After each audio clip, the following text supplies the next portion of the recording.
If you have a Bible, would you open up with me to 1 Peter? 1 Peter chapter 3 is where we're going to be today. We're starting a new series. So if you're new, you're visiting with us this morning, welcome.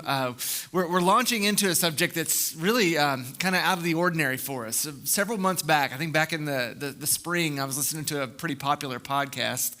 And the podcast host was talking to a guy who was an expert in ancient documents and letters. And he began kind of explaining why he believed the Bible to be a very reliable document. And the light bulb came on for me. The broader kind of category that this sort of discussion falls under is this word called apologetics, the ability to give a defense for the Christian faith or to have answers to some of the hard questions that are posed to us in seeking to follow Jesus. And so as I listened to that podcast, I thought, well, man, we've never really done that on like a Sunday at Living Hope. It'd be fun to preach or teach in line with that to help equip the church to be able to do those things. And in the world of apologetics, we're going to do a little inside baseball here for a second. In the world of apologetics, there's three forms, what would be called classical apologetics, which is just being able to answer some hard questions.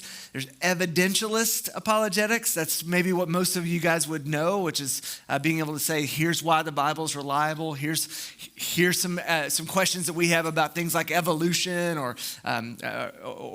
law. How does human rights become a subject? Well, it needs Christianity. But then the last category is the one we're going to deal with over the next couple of weeks. This is a big word. I don't want to lose you here, but presuppositional apologetics. You want to throw that one out over coffee sometime this week. Someone's going to think you're just so smart. But presuppositional apologetics is this idea that all of our ideas about truth and righteousness or goodness or morality are based upon certain things. We all have certain foundations that we probably have never even examined or called into question that all of our lives sort of rest upon. And so over the next couple of weeks, we're going to talk about that. How is it then that we interact with the world around us for the sake of the gospel, for the good news of King Jesus, answering questions, but doing so in a way that challenges some of our presuppositions about life itself. And so in the coming weeks, we're going to talk about that. We've called this inescapable because there are certain things about life and about faith that are just simply inescapable. Everyone worships. And it's not a question of if you worship, it's what you worship. Everyone believes. We're all operating with a certain level of faith in our lives, whether that's faith in Jesus, faith in self, faith in something, but everyone believes. And as the Bible teaches us, everyone sins. We're all well aware of the fact that we miss the mark. And that's why we have justice and law and things of that nature. What does that mean for us in terms of how we articulate the faith and the hope of the gospel? That's what we're looking at over the next several weeks. But before we do that, we need to start in the right direction. And we're going to do so today by looking at what is probably the most famous passage related to apologetics, where we even get the word, where Peter tells the church to have a defense whenever you are asked about your faith or about your hope. And what I want to show you this morning is not just about the message that we convey, but what type of messenger are we in the process? Who we are as articulators of the good news of King Jesus or of the gospel matters greatly to the arguments of the faith. So look with me, if you will, in 1 Peter chapter 3, beginning in verse 13. Peter writes to the church, he says, "Who then will harm you if you are devoted to what is good? But even if you should suffer for righteousness, you are blessed. Do not fear them or be intimidated. But in your hearts, regard Christ the Lord as holy, ready at any time to give a defense to anyone who asks you for a reason for the hope that is in you. Yet do this with gentleness and reverence, keeping a clear conscience, so that when you are accused, those who disparage your good conduct in Christ will be put to shame. For it is better to suffer for doing good, if that should be God's will, than for doing evil. For Christ also suffered for sins once for all, that the righteous for the unrighteous, that he might bring you to God. He was put to death in the flesh, but made alive by the Spirit." This is the word of the Lord. Back in the early 2000s, I'd only been a Christian for a couple of years. One of the things that I used to do back in those days was visit bookstores because Amazon may not have been a thing. I wasn't aware of it at the time, if it was a thing. And so I would go to places like Books A Million or Barnes & Noble and kind of peruse the book section to see what I needed to be reading. And I have a vivid memory of this at a Books A Million, I think in Fort Smith, Arkansas is where I was. I was going through the religion section, and there on the end cap was a big kind of headline or heading that said, New Atheism. And I was like, well, I didn't know there was an old atheism. New atheism, that's interesting. And there were books written by a philosopher named Daniel Dennett, you may have heard of him, a biologist named Richard Dawkins, a journalist named Christopher Hitchens, and then a neuroscientist named Sam Harris. Sam Harris had written a book called Letter to a Christian Nation. I picked that one up, and I wish I wouldn't have.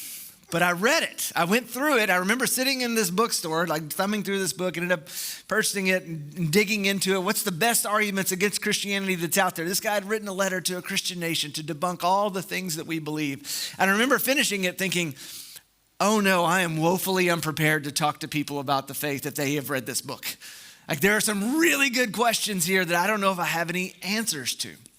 And so for the next several years of my life, I spent really digging into this subject of apologetics. I read everything that I could read. I traveled to go see Josh McDowell speak. Some of you older folks may remember Josh McDowell. He had kind of a conversion experience from atheism to Christianity.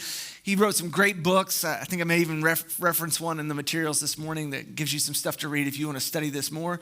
I read Lee Strobel's work. I subscribed to the Christian Research Journal by the Christian Research Institute. Hank Hanegraaff, remember the Bible Answer Man? Anyone ever listen to that? Every day after work on my commute home, I would tune into the AM station where Hank would answer questions about the Bible. I went all in. And my hope was to have a canned, rehearsed response to any hard question that would ever be thrust upon me. I wanted to be able to debate the nature of evil. I wanted to be able to debate the differences in views of morality or various religions. I wanted to win all the arguments. And you fast forward about a decade. I wound up here at Living Hope as teaching pastor, and I met the greatest apologist to this day that I've ever known. Some of y'all may have heard of him. His name was Pete DeMoss. Pete was kind of a hero for me in this regard because he had done all the same work and all the same things. He had studied all these things. Me and him could have long conversations about this idea, this question, this argument. And then we started a class here at Living Hope called Starting Point. Any former Starting Pointers in the room? Look around, there's some hands up. Yeah. This was and is to this day, I think, one of the most fruitful things that happened in Living Hope's history because Pete led a class where folks could come and just ask these questions. And we saw lots of people, dozens of people come to faith in Jesus. And I learned something as I was watching Pete kind of do his thing in apologetics with these folks. Yes, answering the questions was important, but the way you go about it matters. I had learned all these answers to all these questions myself, and I think it just made me kind of arrogant and cocky. I wanted to have debates. Pete had this tone, this gentleness and reverence, I think as Peter says here, this way of never being condescending, never putting someone in their place, of really interacting and engaging with people that I still to this day, it's a spiritual gift. I would watch him do his thing with folks who were asking really hard questions, and I was like, man, that is the right way to answer that. Not just the content, the way. And I think that Pete was like that and is still like that because of what this passage teaches us. This sort of formative passage, this call for all Christians to be able to give a defense for the hope that lies within you, but to do so with, as I learned in the NIV, gentleness and respect, or meekness and reverence. And so before we launch into wrestling with some of these big sort of existential questions about the human race and faith itself, I want to spend this first week just talking about the things that we need to be the sorts of people who can embody this hope and invite these sorts of questions so that when we articulate the faith, we have a life that backs up its credibility. Not just the words that we say are the right answers, but the way that we go about living our lives defends the faith as well. Three things I want to show you today from 1 Peter chapter 3 that I think Peter calls the church to exhibit and embody in their conduct in order for their defense of the Christian faith to take root, to take hold, and to see people come to know Jesus as Lord. The first thing I want to point you to is what I call a hope-filled defiance. If we're going to be the sorts of people who can wrestle with the hard questions of life and the difficulties of the world around us and do so in a way that lifts up the person of Jesus and gives a defense for the hope that we have within us, it's going to start with a hope-filled defiance. Where do I get that? Look back in verse 13. Peter's sort of jumping into a bigger argument here. Really, this idea of hope is what this entire letter is about. If you go all the way back to the very beginning of this letter, you're going to see Peter tell the church in verse 3 that they were born again into a living hope through the resurrection of Jesus Christ as Lord. That because Christ came back to life from the dead, that's animated the people of God. They've heard the good news of the gospel. And Peter says, you were brought to life by that good news. And not of perishable seed, but of imperishable seed. And he goes and quotes from the book of Isaiah. And he says, look, all grass, it withers. The flower of the field fades. But the word of the Lord endures forever. And this is the gospel that was preached to you. And because of that gospel, you have an enduring and unending hope. Hope that is tied to a future that is coming in Christ's return for us, where we will all experience resurrection life to the full one day. And in light of that, then, Peter begins telling the church, if that is true, and it is, then this then is how we should live as a result of that. There's a particular way of life that emerges from a people who are animated by hope. And one of the things that they have is this hope-filled defiance. They can defy the norms of the world around them because they're not basing their existence on the same things as the world around them. Look back in verse 13. Peter says like this, who then will harm you if you're devoted to doing good? But even if you should suffer for righteousness, you are blessed. Do not fear them or be intimidated, but in your hearts regard Christ the Lord as holy, ready at any time to give a defense for anyone who asks you for a reason for the hope that is in you. So Peter begins to draw attention to doing good, to our conduct in the world, to knowing what it looks like to be given to righteousness, to the things that glorify God, and to go about living in that direction, even if it brings about persecution, even if you have to suffer, he says. Go about doing good. Do the things that you're meant to do. In other words, I think Peter's telling us that hope, when it's truly hope, is demonstrated in doing good. The people who really have hope, who really base their existence on the life, death, and resurrection of Jesus, they can go about living their lives in a way that would bring glory to God by the things that they do. And Peter says that when we go about this, it evokes curiosity in onlookers. Like, how can you live that way when the world is going in this direction? How can you practice those things? How can you spend your time and your money in those ways when it looks like the world is unraveling around you? And Peter says that that's the way that we're to go about living, in such a way so that it makes people curious. Why would you do that with your time on a Sunday? Why would you spend your weekend that way? Why would you travel to that country for that purpose? The way we go about living our lives is meant to provoke people to wonder. In fact, you can look back in verse 8 when Peter's referencing this. He's telling the people that the way we go about living is to be marked as different, and he gets very specific. In verse 8, he says, finally, all of you, be like-minded and sympathetic. Love one another and be compassionate and humble. So our conduct in the world is to be marked by this relational way of being. Compassionate, sympathetic, humble, not arrogant, not puffed up, not putting people in their place, being a people who move towards the hurts and pains of others, not run away from them, a people who embody the life of Christ. Hope is how a watching world best interprets our diligence in doing good. We're to be a people marked by that. There's a great Methodist traveling preacher, John Wesley, once said, do all the good you can by all the means you can, in all the ways you can, in all the places you can, at all the times you can, to all the people you can, as long as you can. That's what it means to embody hope for a watching world. That's the sort of conduct that evokes or promotes this curiosity amongst the watching world to say, hey, why would you do that? Why would you choose to live that way? Hope is demonstrated in doing good.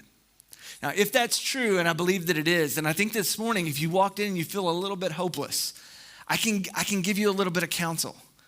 Find the next best thing that you can do, the next right thing in your life, and do that thing. Just simple, faithful, ordinary obedience. and see if that begins to provoke some measure of hope in your heart and life. Because Peter, I think, is telling us the two are tied together. If we spend our days seeking to promote the good news of the gospel by living a life that supports it in conduct and obedience, we become a people of hope. Now, what about defiance? Where did I come up with that idea of defiance? Well, Peter says something really interesting, super interesting in this when he quotes from Isaiah chapter 8. So he tells the people, look, go about doing good, and if you suffer for righteousness' sake, then that just means that you're blessed, because after all, I'm reading this in, Peter heard Jesus say this, if you suffer for righteousness' sake, it's evidence that you're truly a Christian. Jesus says, they hated the prophets before me. They hate me. They're going to hate you as well. And so you'll be blessed if you continue in this direction. But then Peter follows it up with this quote from Isaiah 8 where he says, do not fear them or be intimidated. Now, if you're in the CSB, which is what I'm reading from this morning, you'll notice a little notation next to do not fear them. If you're reading in the NIV or even the Old King James, it will say do not fear what they fear, which I believe is a more accurate translation because it's an exact reference to Isaiah chapter 8. And that context is fascinating. Back in the 8th chapter of Isaiah, Isaiah is prophesying to Judah, to the southern kingdom, because the northern kingdoms are threatening them. They're going to bring war and pestilence upon them if they don't do what they say. And Isaiah prophesies to Judah and says, do not fear what they fear. Do not give in to their intimidation tactics. In other words, as you operate in the world, you have a right to defy some of the fears and the pathologies of the people around you. In fact, I think what Peter's saying here is that hope is the antidote to pervasive and pathological fear. As the world around you is crippled with fear and anxiety, to the extent that it's bordering on pathology. And so Peter says, you don't have to be afraid of the things that everyone else is afraid of. Back in Isaiah chapter 8, Isaiah says it like this: do not call everything a conspiracy that these people say is a conspiracy. Do not fear what they fear. Do not be terrified. And that's the reference point that Peter's making for a people who he's calling to live, to embody the hope of the gospel, to do so in such a way to provoke curiosity in others. He says, look, if you're going around and you're afraid of everything that everyone else is afraid of, if you're crippled and intimidated by that, if you're an anxious gridlock always because everyone around you is scared of things and you're scared of all the same things, hope's not going to come alive. No one's going to look at you and think that there's anything different about your life. If you fear what the world fears, you're going to lose all hope. But if you rest on the work of Jesus Christ, if your faith is anchored and tied to him, you have permission to defy these pathological and pervasive fears. To say, I really don't have to be worried about that. I don't have to be caught up with that. I don't have to be anxious about that. I don't have to have my days consumed by that. My hope rests on the work of another. And Peter, I believe, is telling us here, this sort of defiance to the pervasive fears of the world around us is the way that we go about embodying hope. I saw a meme recently that I laughed at. It said, right now, there's some poor Amish man in Pennsylvania who's tending to his garden and building something with his hands. And he has no idea what he's supposed to be afraid of or who he's supposed to be mad at. That's what Peter's talking about. There's a way of life that shows up amongst the people who've been captured by the good news of God's great grace towards them that looks like hope. And they can go about doing good and not be crippled by the fears that are always being pumped into their lives. You realize this, right? This is the tool of marketers. As we hear regularly these days, if it enrages, it engages. If it makes you angry or scared, they can sell you something. The algorithm is finely tuned to capture your affections, your heart, and your mind. You must resist, Peter says. Don't be afraid of what they're afraid of. Don't be intimidated.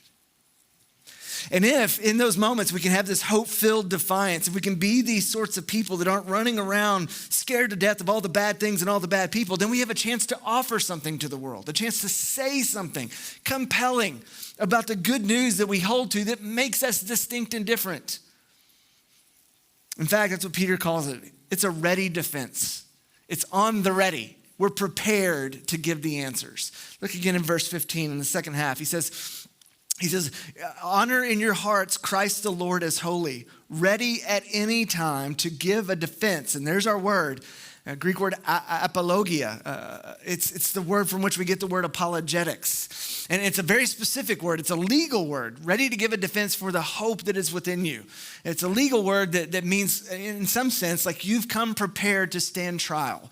And when you're called to take the witness stand, you are prepared to say what needs to be said about the truth so that you can defend the things that you believe and hope in. It's what shows up in all the way back in the book of Acts when the Apostle Paul is called to an account by Agrippa in his court. And it says that Paul stood and motioned with his hand towards the brothers and gave a defense, an apologetic for his faith. That ready defense then is promoted, I think, in our lives by the curiosity that shows up when we live with hope. Our life invites the curiosity, because that's what Peter says here. He says, look, when people ask you questions, to anyone who asks you for a reason for the hope that is in you, your life invites this sort of curiosity so that you're able to speak to the things of God. This is what I was missing back in the day when I was just studying apologetics, so that I had a bunch of canned responses to hard questions. The focus needs to be on a life that is lived that would cause those questions to be truly asked. That a life would bring about curiosity in others. That people would have to wonder, why aren't you afraid? How can you continue doing good in these hard times? Why would you give money when things are hard financially? Why would you live this way? Why would you go to those people or invite those people into your life or your home? That's the very thing that Peter's driving home here for us, is that we should be a people who are committed to ordinary faithfulness. And in so doing, especially amidst cultural upheaval, that invites questions. One of the distinct features of the faith is a life that invites the curiosity of others. Has them ask the question, why would you do that? Why would you say that? Why would you be forgiving to them? Is there anything right now in your life, about your life, that anyone from the outside looking in would call into question? Would your neighbors wonder? Would your coworkers be curious about why you live the way you live for the glory of God? The ready defense starts with a life that invites curiosity. But then Peter says that advanced preparation is essential for this sort of defense. You don't have to know all the things, but you do need to know some of the things. Be ready at any time, Peter says. Be prepared. Go about studying these things. Think about these things before they actually transpire. Know where the conversation is headed and be prepared for that. The problem of evil. Well, what's your answer to that question? How can a good God who's sovereign and omnipotent and all-powerful allow these things to happen? How do we wrestle with that question? How do we articulate our faith in light of those difficult things? That's what Peter's talking about, being prepared for that. Again, back in the book of Acts, when the Apostle Paul is called to question, he's called to give this defense. He articulates the things of the faith by pointing to the person of Jesus and his life and his death and his resurrection. And I love the way that Agrippa, the king, would respond to Paul whenever he gave this defense. In the old King James, it read like this: "Dost thou persuadest me to be a Christian?"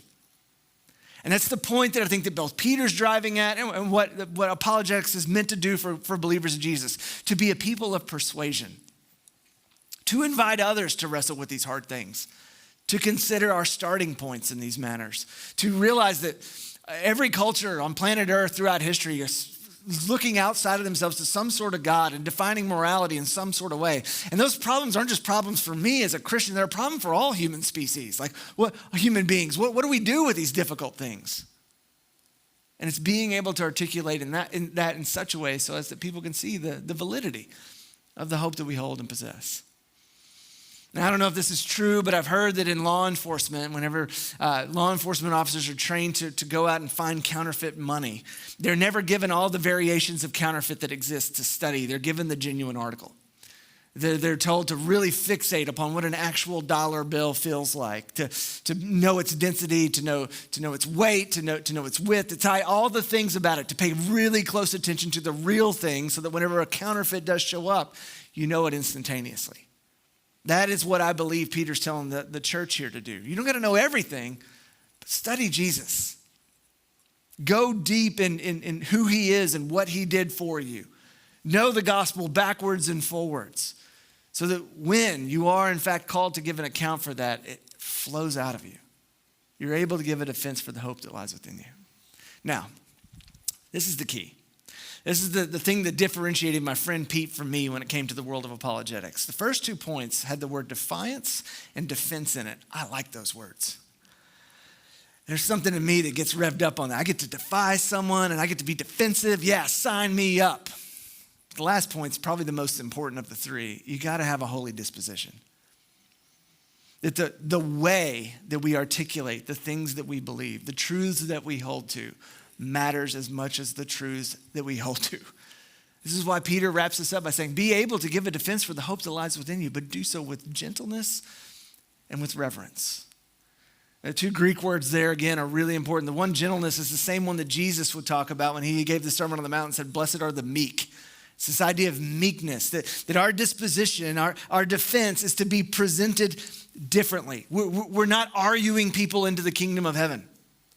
In fact, best I can tell, I've never dunked on someone intellectually and then they were persuaded to believe what I believe. I've never come in with a boom, what are you going to do with that? Mic drop moment, and someone went, oh, you're right. I'm an idiot. You're the smart one. I should do what you want me to do.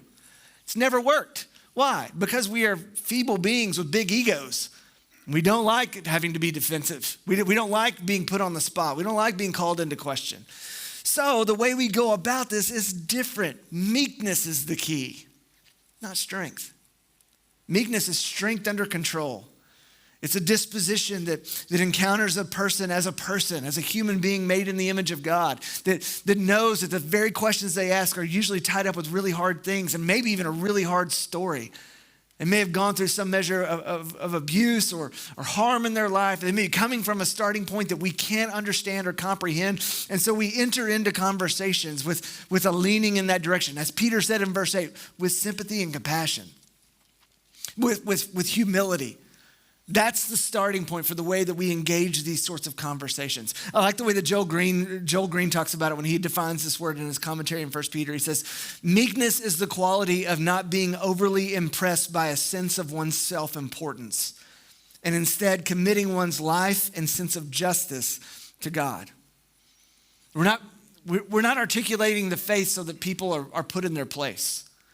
We're not making known the claims and truths of Jesus Christ our Lord so that other people have to deal with it.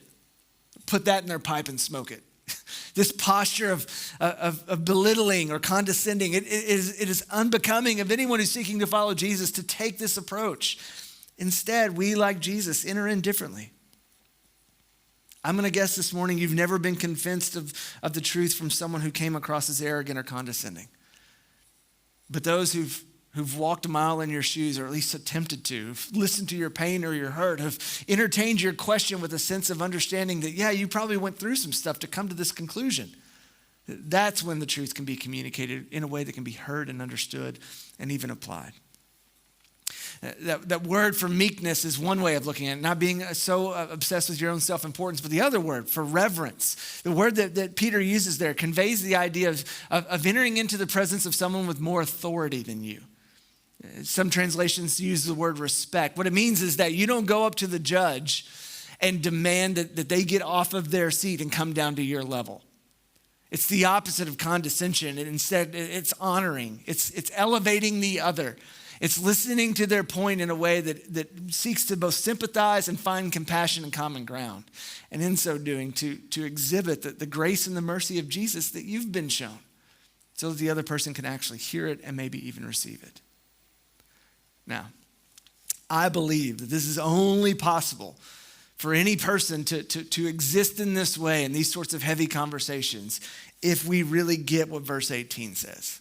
It's why Peter puts the bow on the entire conversation by saying this. For Christ also suffered for sins once for all, the righteous for the unrighteous, that he might bring you to God.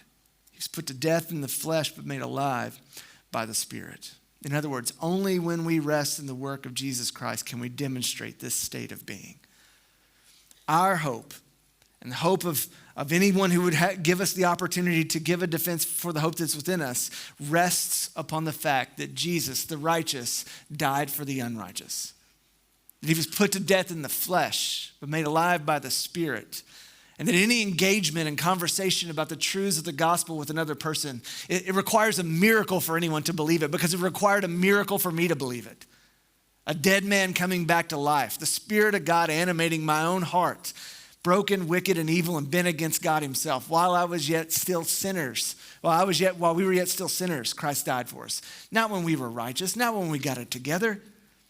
And if we believe in our heart of hearts that that's how God chose to save us, then we enter into these sorts of conversations with a similar disposition.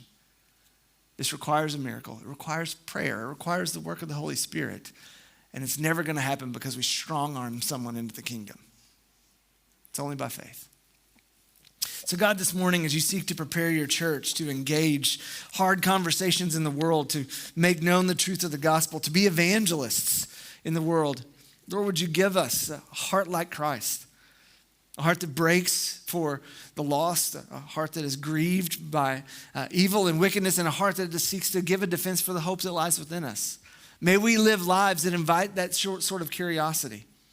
And when given these opportunities, may we speak boldly for the things of Jesus. We ask these things in his name. Amen.